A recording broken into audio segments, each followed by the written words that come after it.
Okay, want the ultimate secret to instant musical drama? Let's unlock the Augmented Fifth. It's a magical interval. You guys, honestly, it's a total secret weapon for composers wanting that dreamy tension. Think of it like taking the pure, stable strength of a perfect fifth and just bending it. While a perfect fifth feels super grounded, the augmented fifth, it's tense and it demands immediate movement. Spanning exactly 8 semitones, it creates this intense, magnetic pull right toward a satisfying resolution. So how do we build it?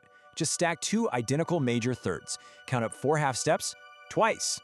Right, so compared to major, minor, or diminished chords, the augmented shape delivers a wildly unique, dreamy vibe. But beware the minor sixth illusion. On a keyboard, C to G sharp and C to A flat look totally identical. But spelling changes everything. That G sharp implies an altered chord, creating this active, upward pulling harmonic tension.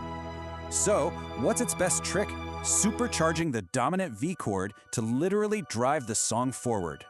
Pop legends totally knew this. It's actually the magnetic secret sauce in hits by the Beatles and Chuck Berry.